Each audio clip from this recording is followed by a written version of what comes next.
What is up, Daddy Gang? It is your founding father, Alex Cooper, with Call Her Daddy. Gwyneth Paltrow, welcome to Call Her Daddy. Thank you very much. I am so happy you're here. How is it feeling? How are the vibes? The vibes are A triple plus. I mean, it's gorgeous. The marble table, Thank you. the colors, it's very soothing. Thank you. Because I know you're very into like home design yourself. Yes. How would you describe your style? I think I always like a traditional frame. So, you know, like walls, fixtures, floors. I like it to feel like there's some history and some provenance with it. I think I always gravitate towards a house where like the bones are more Traditional. That's like, I always want cozy vibes. I actually designed this. The pink color in this room is the exact color that I have in my closet. And so I wanted it to feel like we were kind of at my house, but I wanted to bring a little bit of me to the studio. I love which that. is very fun. This wall color is very similar to our Goop office wall color. Right? Yes. Because you don't want like a hot pink. Like I needed to get away No. from the hot pink. I was like, I feel like I'm a little hot topic-y. I'm a little in college still. I'm like, I have elevated a little bit, ladies. Give me some credit. Major But credit. need to have it like classy but still fun. Let's talk about you though. Oh boy.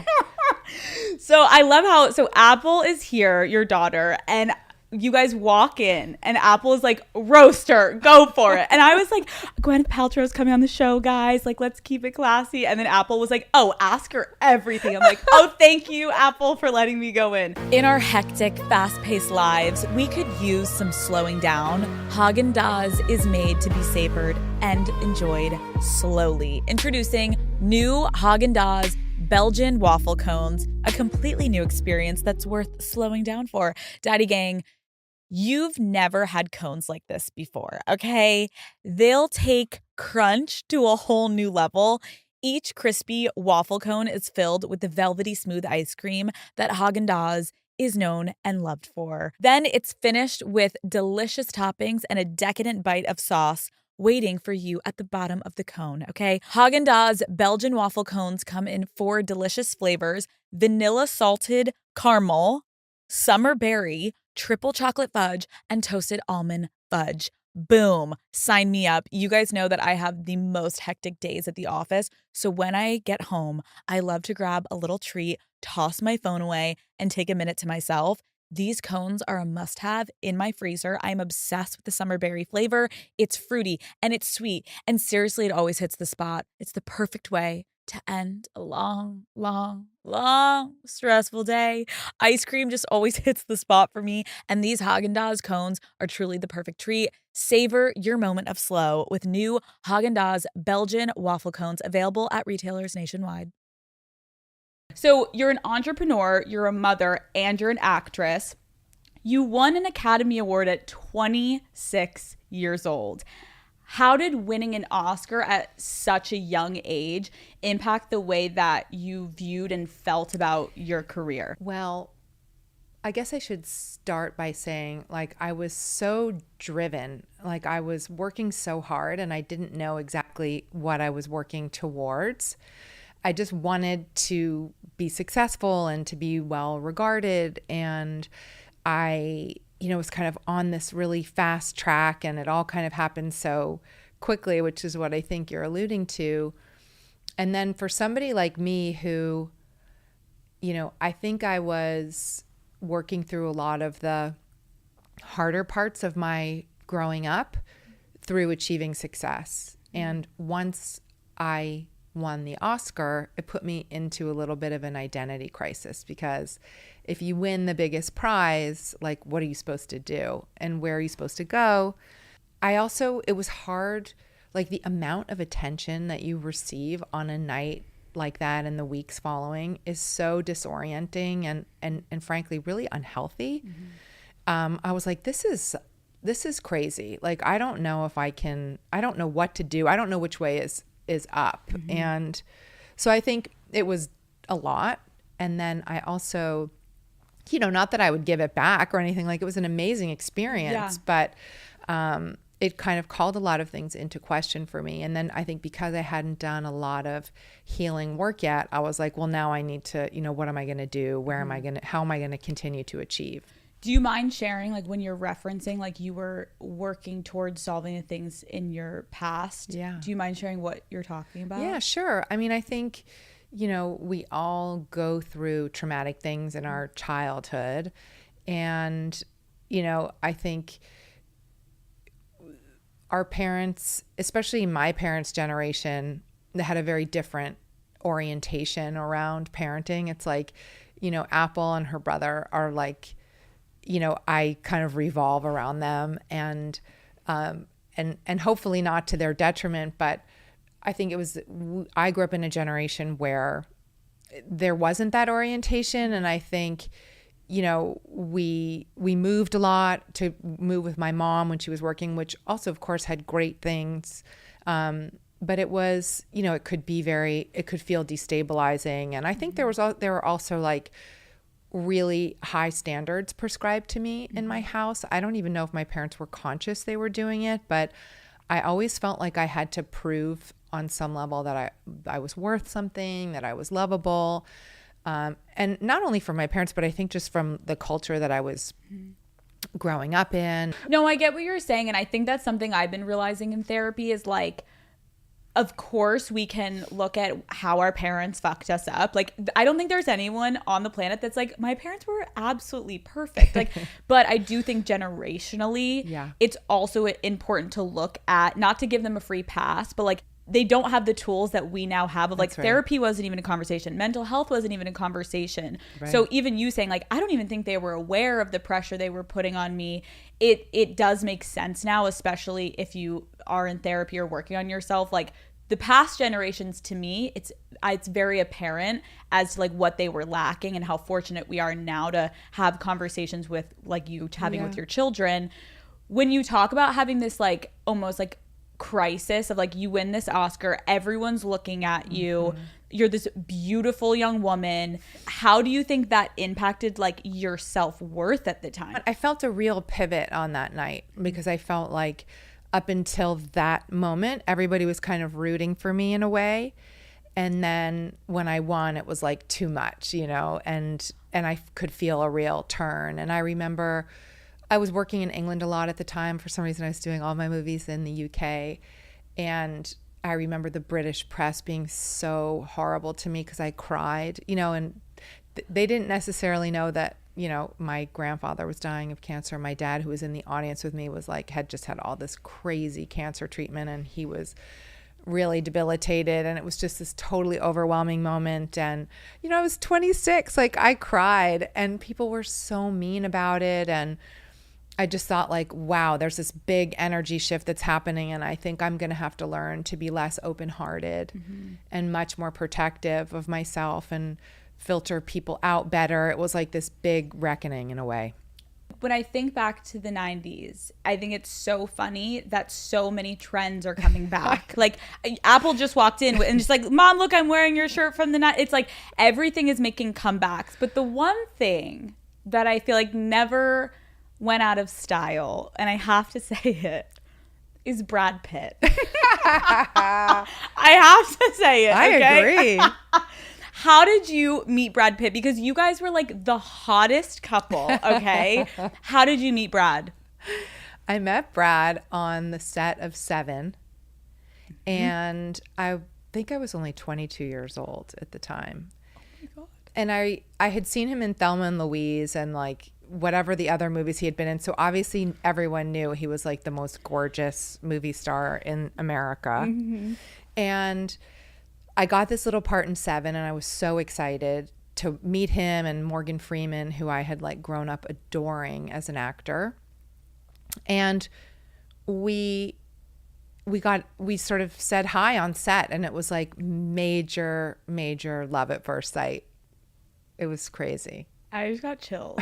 The fact that you get to be like, I had love at first sight with Brad Pitt and it was mutual. Okay, Gwyneth, no big fucking deal. So you eventually got engaged. Yes. To Brad. How did he propose, and how did you initially feel about him proposing? Well, we went out for, we had been going out for I felt like a long time, and I was like ready to get married, and I was like ready. And we were in Argentina. He was filming a movie down there, and I had gone down there for most of it and was like making dinner and, you know, hanging out with him. And one night we were kind of on the balcony of this house we were renting in this little town in Argentina. And I wish I remembered exactly what he said, but he proposed. It was fantastic. I was thrilled. Were you surprised, or did you know this was coming? Did you guys talk about it? We had talked about it, but I was surprised in the moment. I remember that. And how old were you at this point? I must have been 24. Oh my gosh.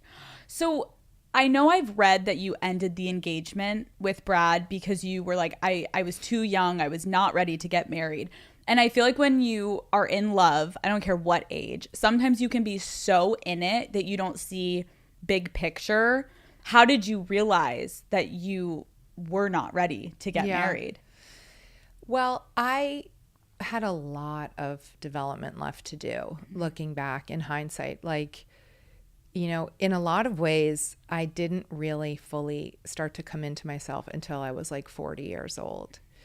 And I had such a pleasing issue.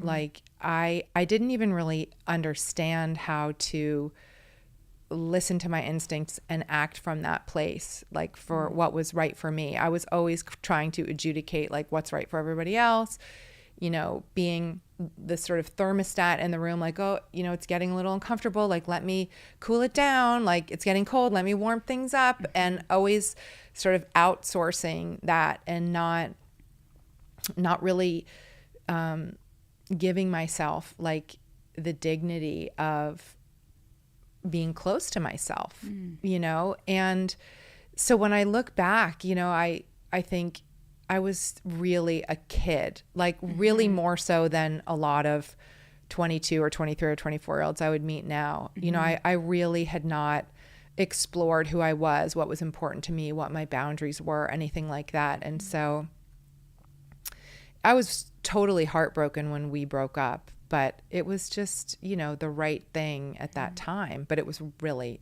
hard. When you say you broke up, like, is that how you explained it to him? Like, I'm too young, like I can't do this? No, it was like there were sort of a number of things that had happened. And also he was 9 years older than I am. I guess he's still 9 years older than me. And so he was like far more, he knew what he wanted. He was like ready to do it. And I was kind of all over the place. And so it was really like one of those difficult things where I felt like, oh my God, I'm not only am I not ready, but I'm not like living up to the standards again. You know, it was like a familiar refrain that I felt about myself. When you think back to that time period, like what questions do you think people should be asking themselves if they're wondering like, am I ready to get married? Because like I know there's a lot of young women listening that it's like, oh, maybe I am. Like, how will I know? Like, do you have any advice? I think that as women, we know on such a deep level what is right for us. And so it's really just a matter of how many layers we've put on top of that. And I do think we're socialized as women in this country to not do that. Like we don't tune in and really listen to ourselves. And so I would say the best thing is like to work on your friendship with yourself. The closer you are to yourself, then the more decisions you will make from that place, and that will be the right decision.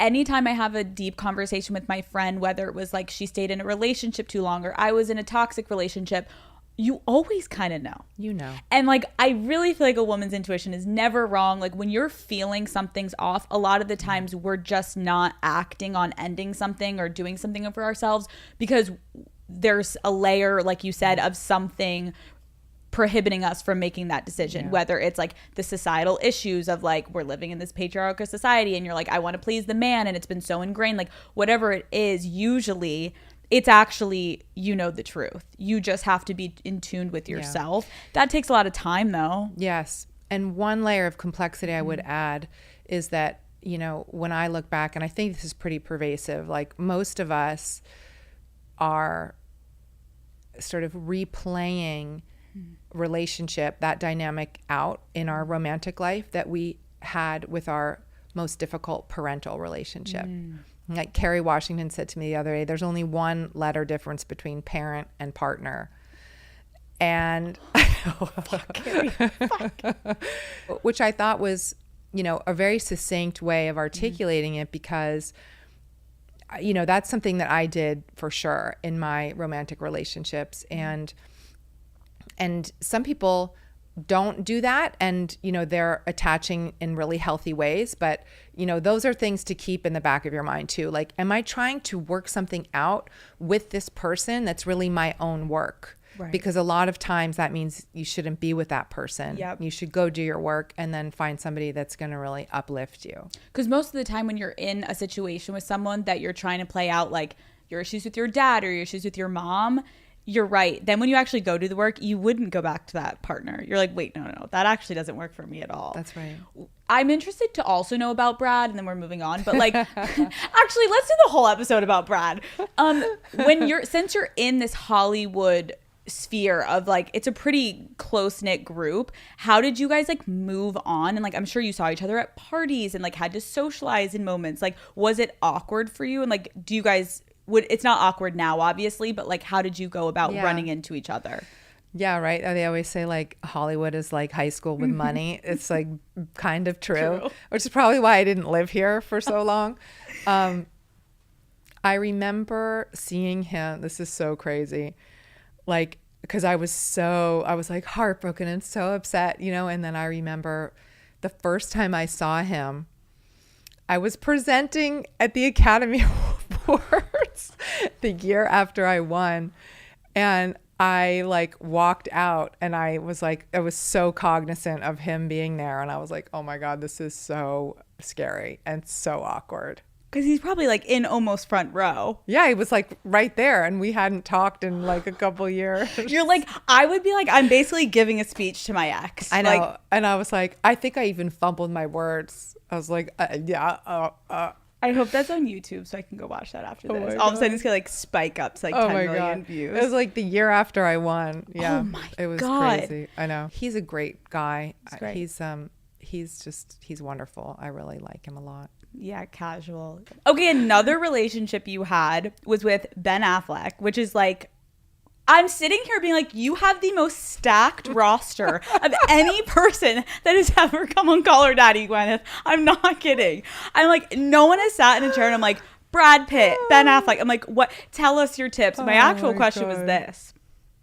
Do you think that all of your exes have bought your vagina candle? They want to really relive the good times. That's what it's there for. Can you imagine someone like going into Brad Pitt's house and like, is that Gwyneth's vagina candle? What the fuck? Okay, we're gonna play a game. Okay. Brad or Ben? It'll be fun. Okay.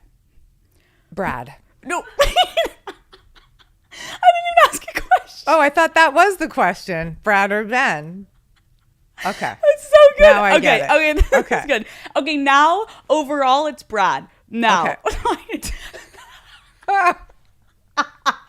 Call Her Daddy is brought to you by Hidden Valley Ranch. Hidden Valley Ranch now comes in a new easy squeeze bottle. The same ranch you love, just in a new, easier to use bottle. New bottle, same great flavor. Hidden Valley Ranch is the original ranch, the brand that created ranch in 1954. Recently, Hidden Valley Ranch changed its packaging, moving from the iconic paddle bottle to a new easy squeeze bottle. Okay, the new bottle offers a lot of benefits, including making it easier to just get the right amount of ranch out without making a mess and helping you get out every drop. Hidden Valley Ranch is America's #1 ranch. Visit walmart.com/Hidden Valley to find Hidden Valley Ranch in the easy squeeze bottle. Hidden Valley Ranch, only serious about flavor. I love you, Hidden Valley Ranch. Thank you for that. I can't believe I finally get to say this. Call Her Daddy is brought to you by Stouffer's. You don't even understand. Daddy gang, let me set the scene for you, okay? It is 6 o'clock.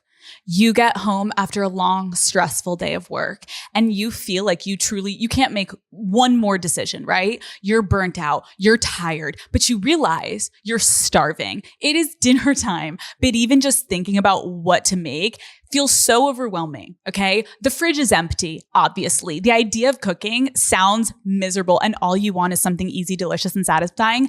That is where Stouffer's comes in hot, literally. When the clock strikes dinner, think Stouffer's, because that is literally what I did my entire childhood, okay? Dinner dread is real, and as someone who hates to cook, figuring out what to make or even just to like order, I don't need that stress in my life. I really don't. I cannot tell you how many times I've been so grateful to come home. I open the freezer, boom, Stouffer's, boom, which one do I want, okay? Whether it's a slow night or a night in with Matt, Stouffer's has been my favorite tasty meal since day one. Shout out to my mother. She and I would eat the mac and cheese. That was like a weekly staple. Their lasagna is actually incredible. Oh my God, the Swedish meatballs, my favorite. Oh my God, the turkey and mashed potatoes with the gravy. Oh my God, the turkey tetrazzini, you guys. Stouffer's delivers big on flavor with great ingredients in every single frozen meal. For nearly 100 years, it has been the dependable choice for bringing friends and family together so we all can spend less time cooking and more time enjoying the moment. So skip the chaos, cancel the internal dinner debate, and solve dinner dread with Stouffer's. Shop now at your nearest retailer today. Stouffer's, I love you. Okay. Who had better style? Oh my gosh. I'm going back in time now, trying to assess wardrobes. Probably Brad. Okay. Who was more romantic? Brad. It's like Brad. Who was more likely to make you laugh? Ben. Who were you more likely to get into an argument with? Ben. Who was more high maintenance? Gosh, that's a really good question. I'm not sure I would characterize either of them as high maintenance. They were both like pretty chill. Yeah. Okay. Who cared more about their appearance? Ooh. I'm not sure. I feel like neither of them were very vain like that. Like, I'm not attracted to guys who are like looking in the mirror the whole time. Yeah, you need a little scruff. Like a little, you need a little scruff. Although Ben did have like a mirror face that he would throw at the mirror. You have to do it for us. Like, I can't really remember, but it's sort of like, you know, like he had a funny mirror face. I think he was joking though. Okay. Who was a better kisser? Oh my God, let me think. Gosh, I have to remember so far back. They were both good kissers. Okay. Who was better in bed? That's really hard.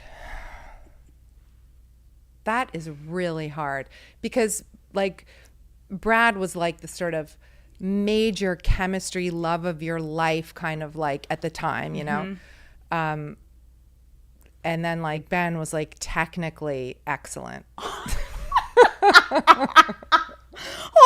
fuck. I can't believe my daughter's listening to this. Technically, yeah, excellent. Yeah. Holy fuck. God bless J-Lo and everything she's getting over there.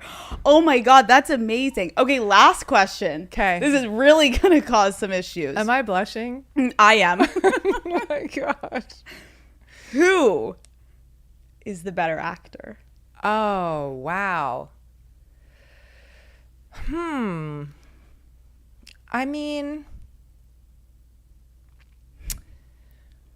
they're both so talented. I feel like, and Ben is a great writer and director, but I guess I would probably have to say acting alone, Brad. Like if you think of all the really different roles he's done, I mean, Ben is great too. They're both great. They're both great. I mean, you've got great exes. Like you can't really go wrong. You know what I mean? And those are just the ones you know about. Well, we're going to get to that. You can't tease me here, Gwyneth, and not expect.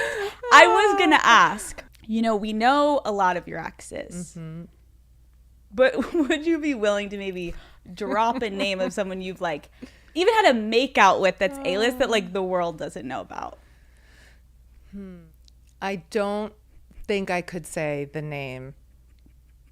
Can you give names. us a hint?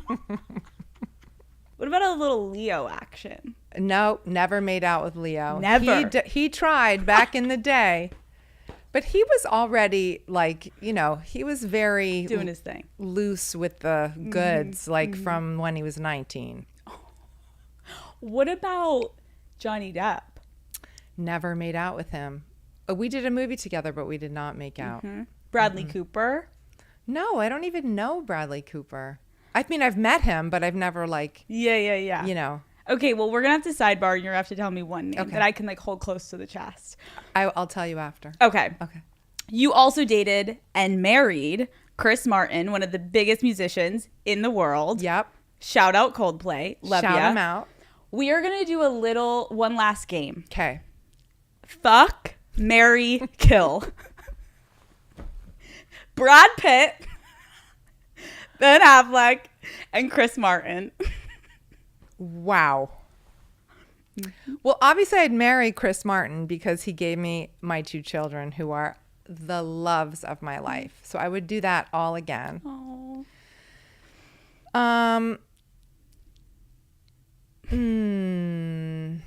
Wow. But kill is that's such a hardcore. It's not actually. It's like put to the wayside. Okay. I can. Fuck one more time. I think we know your answer. I think Brad. Brad. Yeah. And then Ben. Yeah. God bless Ben. God bless him. God bless him and his Dunkin' Donuts. Okay. What initially attracted you to Chris? So Chris and I met. It's a funny story. I was a huge Coldplay fan when his first album Parachutes came out, and I loved it. I was doing a movie in London again, as usual, and I was had the TV on in the background, and they were playing at Glastonbury, and when I heard the music and I had this very powerful reaction to it, I was like, this is incredible. And I watched their whole thing and I was like, this band is going to be huge. And no one had really heard of them in America at the time. I remember coming home and telling everyone about this great band. And they said, they're going to be playing this teeny show. I think it was maybe at the Bowery Ballroom or something. So I went with Mary, my best friend from kindergarten that I was telling you about. And because I was there, someone wrote in the newspaper that we were dating. We had never met. And I was like, what? He's 5 years younger than me. And I was like, please, I'm not we're not dating. I just went to this thing. And we thought, but they kept writing it all summer. And then that fall, my dad died, unfortunately, in sort of a surprising way. And my brother and I were listening to that Parachutes record. I mean, not Parachutes, Rush of Blood to the Head all the time. And I remember I had called Mary and I said, I need you to come to London. I can't breathe without my dad. I don't know what, to do. And so she came over, and then someone reminded me we had tickets to go see Coldplay that night, but from, months before my dad died. And I was like, I can't go. And she was like, Gwynnie, please, we can't, we have to get you out of the house and get some air, even if it's just and it was really hard for her too, because my dad was like her dad. Yep. And she's like, you've got to stop smoking cigarettes. We've got to get out of here. And I was like, okay. And so we went. And because they had been writing that we were boyfriend and girlfriend, his assistant, Vicky, who we still love to this day, she came and said oh, hi, this is so crazy. You want to go meet your boyfriend, after the show? So we went backstage and we met. And he was just so sweet and I met him when he was 25 and I had just turned 30, and he was like Tigger the tiger, bouncing around. And I really didn't even think we would go out, but I don't know. He called me and asked me to come to Ireland to see him and go to a show. And I was so depressed. So I remember my other friend Henrietta at this time saying, she was like, I said, this is crazy. This kid from Coldplay asked me to go, see his concert. And this is nuts. I'm not going. And she's like, yeah, you've got to go. This is the first time you've smiled since your dad died. Oh my God. So I went. How was your relationship with Chris different from all of your previous relationships? Well, there was just something, I don't know. I think there are certain things that kind of have felt preordained in my life. and like my children feel like, to me, like the whole reason I'm on this earth. And so when I met him, there was a very deep thing there, and I couldn't quite put my finger on it because it felt very different than my other relationships.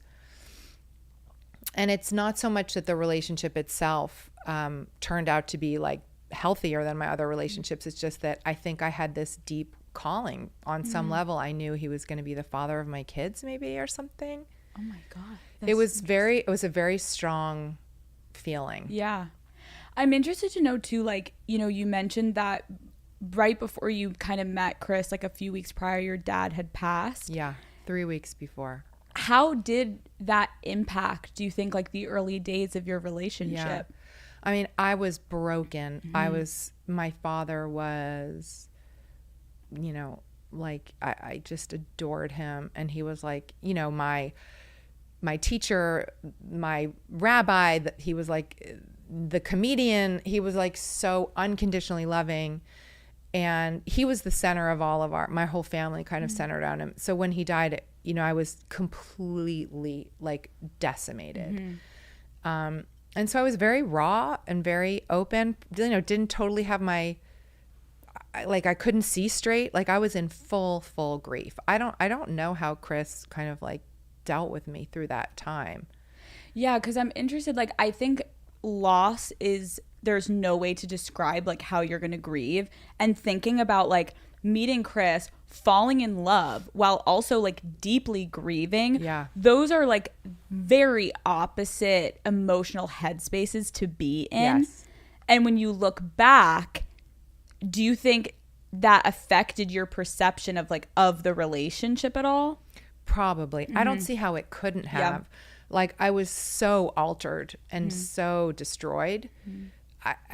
I can't imagine it didn't, you know, and I can't imagine that I didn't project like hope and safety and future, you know, onto him because I was in such a bad state. Yeah.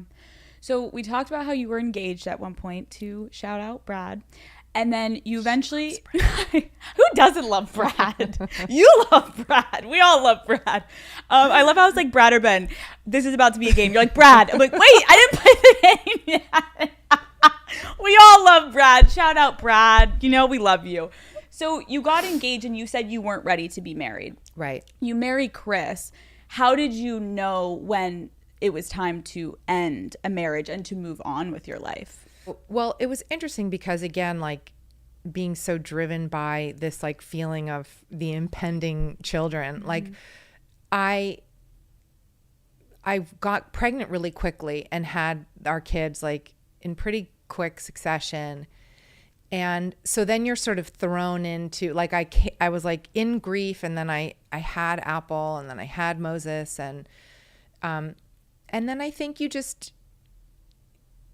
try to make it work, especially for me, you know, I don't like I think we have one, you know, barely any divorce in our family. All of my best friends from, you know, elementary school, high school, they're all married to like their college sweetheart. Like no one, I wasn't around to, like, I just felt like it was such a failure, and even contemplating us not being together. And I was so worried about it for the kids and for what it said about me. And it was so hard. And then, you know, I really wanted something very different to what he wanted. And I felt very, kind of lonely in the marriage in a lot of ways. And I just finally got to the point where I thought, like, you know, I need to listen to myself. And so, you know, it wasn't until right after I turned, you know, it was like kind of around, it was sort of like around 38 that I started to sense that the marriage wasn't going to last. And then I tried really hard for another couple of years. But, you know, I say this all the time because it's true. You get this software upgrade when you turn 40. Like, you just get an upgrade. Like, you wake up and your software is fucking upgraded. and you're like, wow, this is bizarre. Like, I don't care what anybody thinks of me. Like, I like myself. Like, you click into this thing, and that happens again when you're 50, by the way. And it feels like you feel whole. And I just realized, like, I need to not be in this. I need something else. And it's okay if I'm alone, and it's okay if I disappoint people, and it's okay if I never find anyone again, all the things that you're so worried about, you know, when you're contemplating divorce. And I chose myself. I love that, and thank you for sharing, because I don't even, like, no matter where you're at in your life, I do feel like it kind of goes back to what you said of, like, we know when we're not happy, when we're not feeling it, when it's not right anymore. Doesn't mean it wasn't right. Right. But, like, we keep growing and we keep evolving as individuals, and naturally sometimes that means you're going to outgrow a partner, or you're going to outgrow something that you initially were attracted to. And I think that's okay. And I think especially as women, it's like a very negative feeling and shameful feeling you have on yourself if it's you the one that's having those feelings, because I feel like we always learned, like, men will leave and men will do this, but if it's you, like, it has been a pretty, like, new concept that, like, oh my God, you can leave a marriage. Like, you can stand up for yourself. You can have a voice.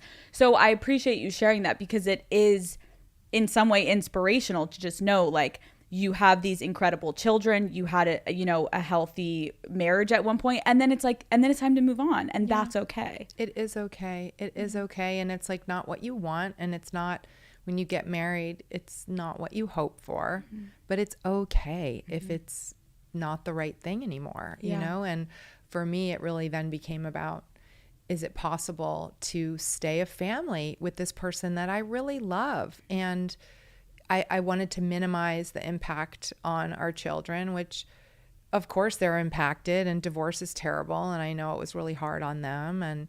But I wanted it to be as least, you know, like, I wanted to try to figure out a way that Chris and I could stay like real family, which we have. The last question I have on that is, like, has it gotten easier to co-parent? Like, in the beginning, I can imagine it's like any family feels it. Like, it's a little rocky, or like trying to get your footing. Yeah. And then eventually, does it get to a place where, like, it does feel more cohesive? If you work on it, like, you really have to work at it. And I think you have to choose every day to remember the good in the person, why you love them, you know, hold them with a lot of love and respect, and cultivate that, especially on days that you don't feel that, because you feel, you know, wronged or angry or whatever it is, you know. And so it became a practice for me to remember all the ways in which, you know, Chris was a blessing in my life. And, you know, and, like, there are just things about him that are so fantastic, and he's so funny, and he's so talented, and he's goofy, and we all laugh a lot. And so I tried to really focus on those things, and then also use the opportunity to focus on my side of the street and what I had not done well, and what I could learn, and, you know, the ways in which I hurt him, and the ways, you know. So it was a big, I think, you know, it's probably best said, like, I really milked the opportunity. You know, it's like, a divorce sounds weird to say it's an opportunity, but I really wanted to learn as much as possible, and I wanted to grow as much as I possibly could out of it. Yeah. I kind of feel like a theme today is just, like, knowing what's best for yourself. Yeah. And you played a vital role in starting the Me Too movement, and you were very open about your experience. How did you decide to come forward and talk about everything? It was scary because, you know, I had grown up watching the women who had spoken out be reviled, rejected, you know, pilloried in the town square. And I had never seen a model where a woman could speak out and there would be repercussions that were on the man and not on the woman. And so this was a story that, you know, everybody, it was like the worst kept secret.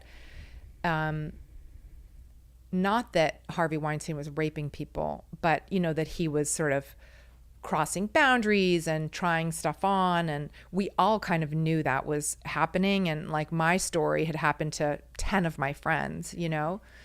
But when I had learned the full extent of what he had done through my cooperation with the New York Times and talking to Jodi and Megan, who are two incredible women, incredible investigative journalists, I just thought, you know, this has got to stop. And I felt like if maybe there was a chance it could impact the workplace for my daughter and her friends, like I felt really obligated to say something. Call Her Daddy is brought to you by Airbnb.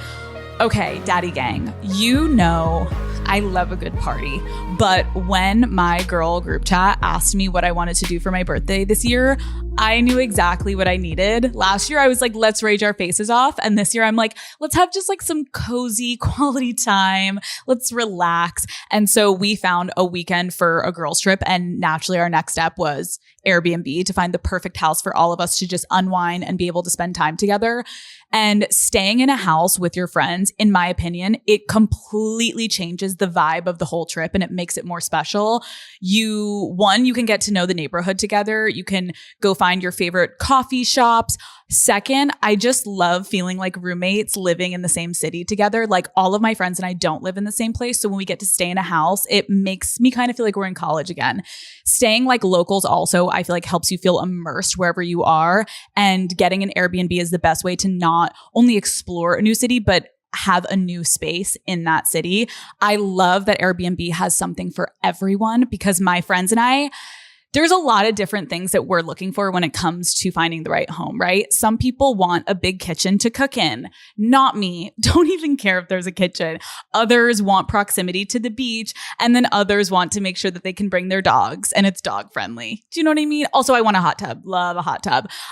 We have had so much fun going through Airbnb's guest favorites and sending each other ideas of homes. Like, do you want a cozy cottage with a porch? Do you want this luxe apartment with a disco ball? We did see one with that.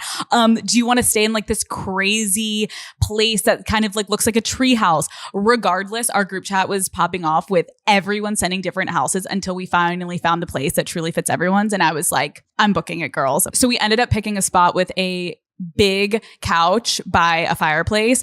And I also know the wine conversations that on that couch in those pajamas are going to be unmatched. And we'll probably make it here on a solo episode of Call Her Daddy. So whatever your travel priorities are, they can be taken care of with an Airbnb. Do you want a big kitchen, a gym, somewhere you can bring your dog? Airbnb, it's my favorite way to travel, hands down.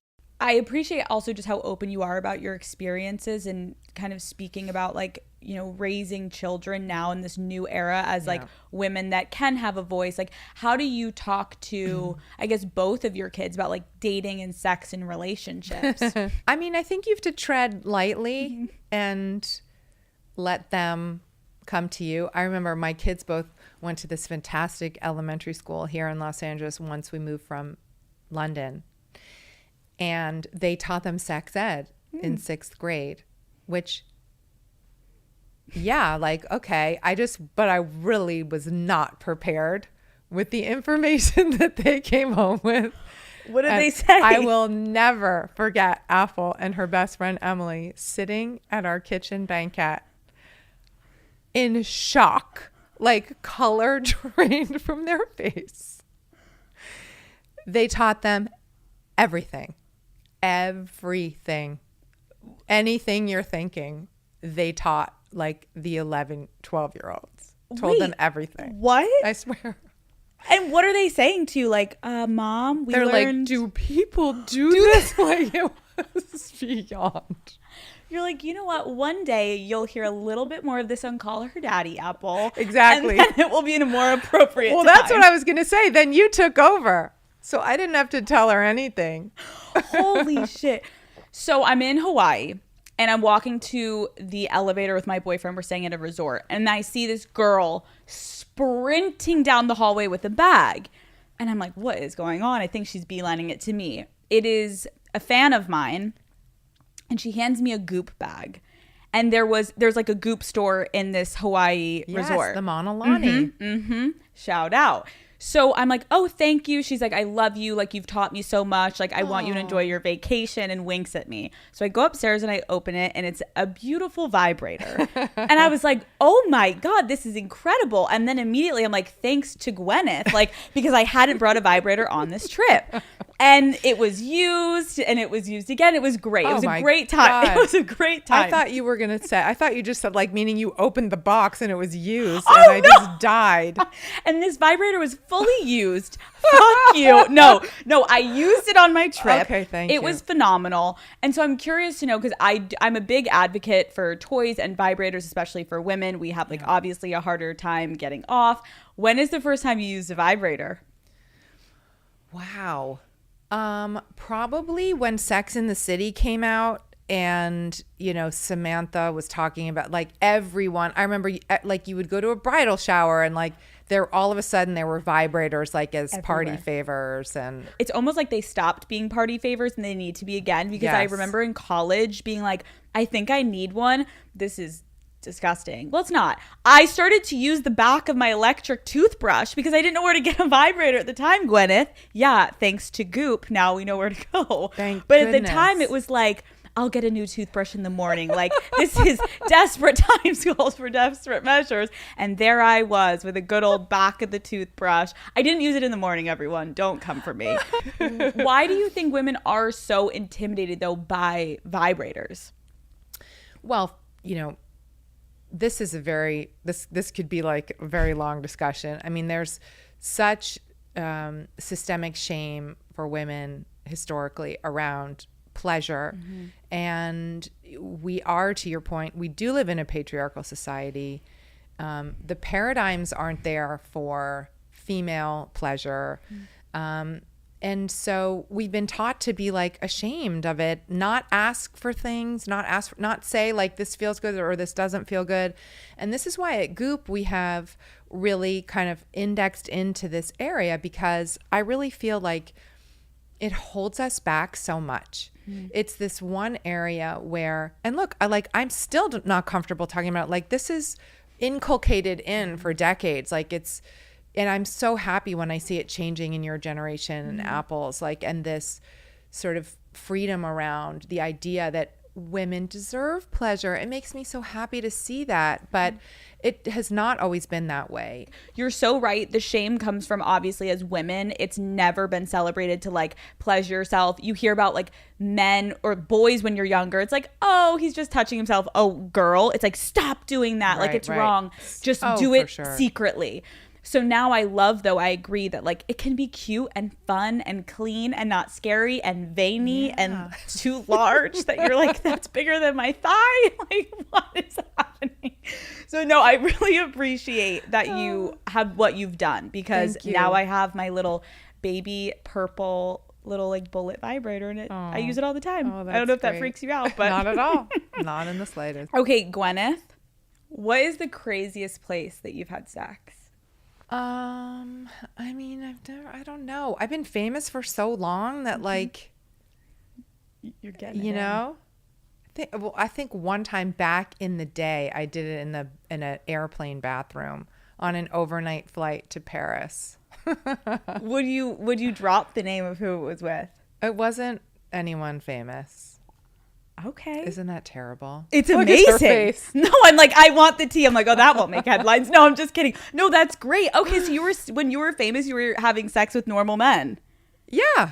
You're a woman of the people. I was. Yeah, of course. How would you meet normal guys, though, and, like, not be freaked out? Well, that's a good point. I mean, you know, do you know, like, I missed the whole dating app thing and all of that. Thank God. I totally missed that. Like, one normal guy I dated when I was famous was, you know, friends with my friends growing up in New York, like that kind of thing. I think I dated like one or two. You're going to tell us who that other A-lister is at some point by the end of this interview. Okay. You started a wellness brand, but you did this before it was cool to, like, start a wellness brand. How did you come up with the concept of Goop? Well, I think, kind of circling back to where we started, by the time I had Apple, I felt like I really needed a break from acting. I had worked like nonstop for years and years and years, running. And I had her, and I had like one of these moments in life, and we had like a really crazy birth. It was very dramatic, and I kind of at some point passed out after having a seizure. Anyway, I woke up and I opened my eyes, and these like giant blue eyes were looking right at me. We were like this. And I was like, this is it. This is it. And Drew Barrymore actually said this to me the best, where she said when she looked into her daughter Olive's eyes, she had the same thing. And then she said to Olive later, I was born the day you were born. It always makes me cry because it's true. But that's how I felt. And like, I was like, I don't know what I'm going to, I don't want to leave this baby. I don't want to go back to work. And luckily I was in a position where I could take some time off, with so many women in this country cannot do. And in Scandinavia, they do it, in places like that, but we are not good at that. So I was very fortunate. And the longer I didn't work, the more I started to call into question, like, wait, was I doing that because I really loved it? Was it like, and I gave myself the space to kind of contemplate if I wanted to go back or not. I ended up not doing a movie for like 3 years. I had my son. And then I went back a little bit to do like smaller parts in Iron Man and stuff like that. But I actually never starred in a movie again since I was pregnant with Apple. Like, we were in my last starring role together. And then I did something which I think I would really encourage women to do, which is at some point stop and say, like, am I where I'm supposed to be? Am I doing what I love? Am I spending my life feeling fulfilled? And am I brave enough to give myself permission to do something different if I want to? And I knew that if I started a company, I would take a lot of shit for it. And people would be like, what is she doing? And there was no model for this except for the great Jane Fonda, who had, done her fitness business, but also took a ton of shit for that at the time.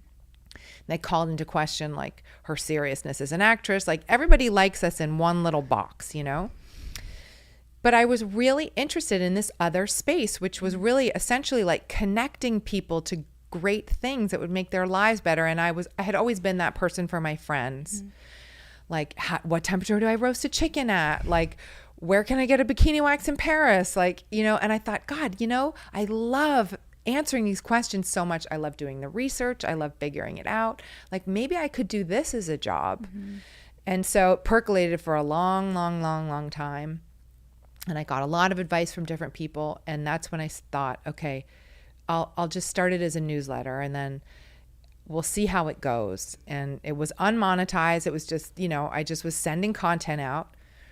And it stayed like that for probably 5 years until I had the guts to start to think around monetization and what I would do. It's amazing to hear you also explain it, because I agree with you. Like, when you immediately said Jane Fonda, as you were talking, I was thinking about Jane Fonda, because I'm like, it's so crazy that as you're trying to put something together that had never been done, your first reaction, even though like you knew you wanted to do it, we immediately think like, oh my God, everyone's gonna shit on me. Like, they want me to just be an actress. Like, just stay in your lane. That's right. And it's so detrimental, because that's so not the only thing that you are talented with, and that also that you're interested in. And so I love this story because it shows full circle of you putting into action an idea you had, and then obviously creating something so much bigger that also is so helpful to so many women, including myself. Thank you. What is one Goop product that you wish you had in your 20s that now you're suggesting to Apple and her friends, and like, you need this?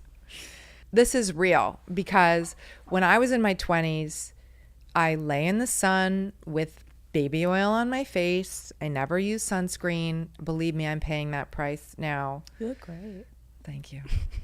I'll give you my surgeons. Please. Just Please. kidding. But actually, please.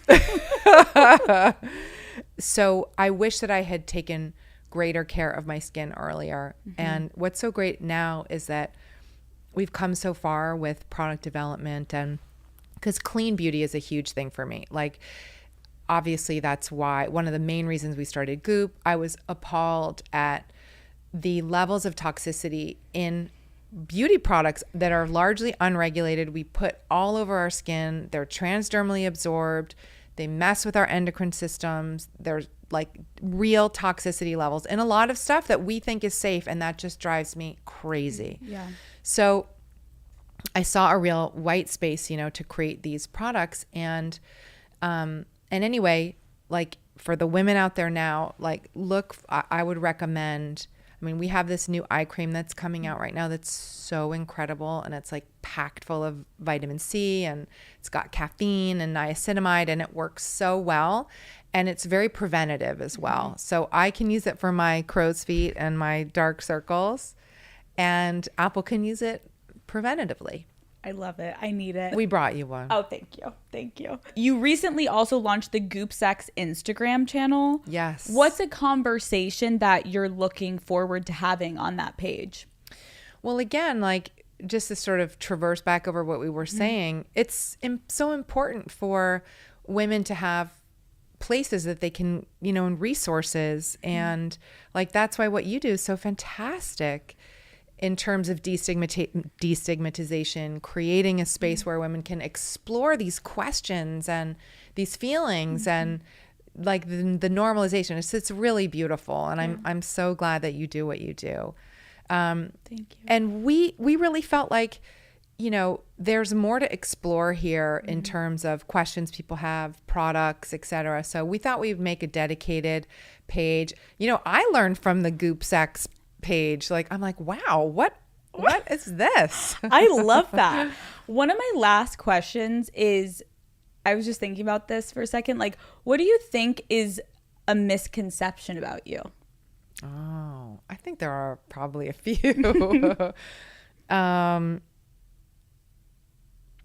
I think like maybe not as much anymore, but I think like there was a misconception like that me and Goop, that we together were like wacky or, you know, like dealing in pseudoscience, which is such bullshit. And like, we're actually so rigorous around like what we're talking about. And sometimes we talk about really cutting edge things, but we really label the content as that. So we're not saying this is fact. We're saying like, this is an emerging theory or something. So I think that's a way to keep also the power of the brand down, right? So it's like if you're threatening the status quo, like people used to throw that at us a lot. What about personally? I think I can maybe come off or look quite cold maybe, or like unapproachable, I've heard, but I think I'm really opposite to that. Like I do think I'm so curious about people, and I think I'm warm, but when you walked into my house, I was like, oh my gosh, hi. We like hugged, and I was like, I felt like a part of the family when Apple walked in. I'm like, oh, we're all going to hang. Like I can dispel that rumor now. I have a gift for you. Really? Thank you. It's kind of I'm going to give it to you. It's Brad Pitt, guys. No. I saw a comment you made. Okay, wait. I saw a comment you made on the internet. Okay. And I wanted to gift you this. What did I say? Oh my God. I always, you know, me and my internet comments. Oh my God. Oh, this is so good. I hope you got one for Apple too. Oh my God, I should have. Love it. I saw your comment on Hailey Bieber. This is so good. I'm going to wear this loud and proud. I truly love it. No, Gwyneth, thank you so much for coming on. This was truly so fun. Thank you.